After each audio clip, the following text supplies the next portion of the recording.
Hi, friends, and welcome to Peace is Here. I'm your host, Avis Kalfsbeek.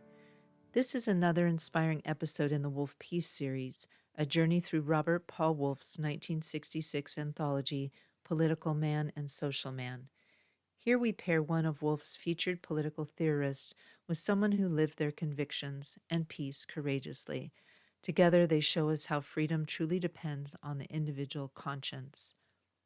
The thinker, John Stuart Mill, 1806 to 1873.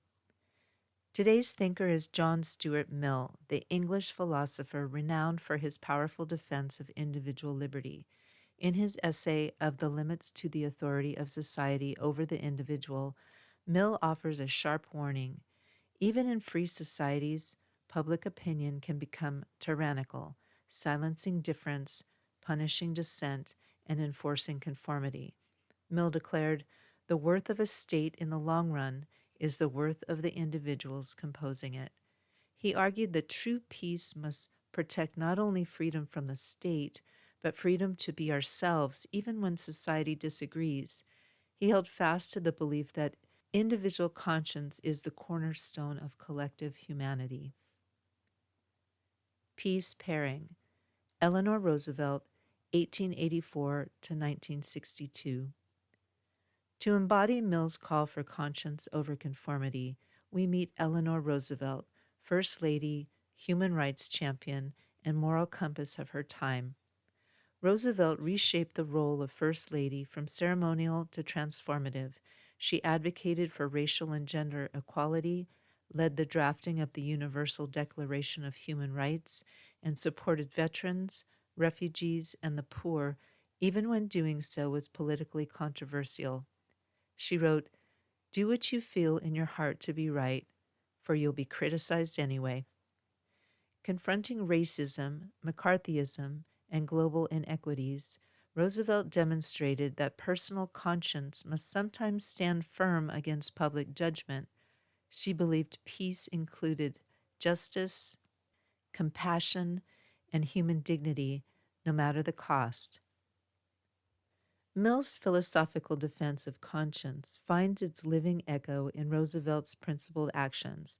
She taught us that progress is imperfect, messy, and often out of alignment with mainstream opinion, but peace requires moral courage, not ease or agreement. Your peace questions to ponder. Big picture. What is the cost of silence, and when is it worth speaking up, even if you're alone? Day-to-day life. In what small way could you act today from the voice of your conscience, not fear of judgment? That concludes this episode of Peace is Here. You can learn more at aviskalfsbeek.com, where I share updates on this podcast and my books, including the newly released novella Mano Mutante, a story about food, friendship, and finding peace in the soy-soaked heart of industrial ag Iowa. I write best friend activist short fiction in my Pedro the Water Dog Saves the Planet 6-book series. Coming up next, more thinkers, more peace pairings, and more bold questions from the Wolff Peace series. This episode is human narrated by me, but was created with the help of AI, which has promised to let me know if it makes something up. So far, no confessions, but if you believe I've missed something, or if you just want to say hello, I'd love to hear from you. Podcast music is Dalai Lama Riding a Bike by Javier Peque Rodriguez. Links to his music on Spotify and Bandcamp are in the show notes. If you enjoyed this podcast, it really helps me if you subscribe on Apple Podcasts or wherever you listen to your podcasts, or send it to a friend. I'm Avis Kalfsbeek, and I write the Pedro the Water Dog Saves the Planet book series, which are a series of environmental adventure novellas. Books 1 through 6 are available at all your favorite online bookstores or at aviskalfsbeek.com. Go to aviskalfsbeek.com to be notified when new books come out.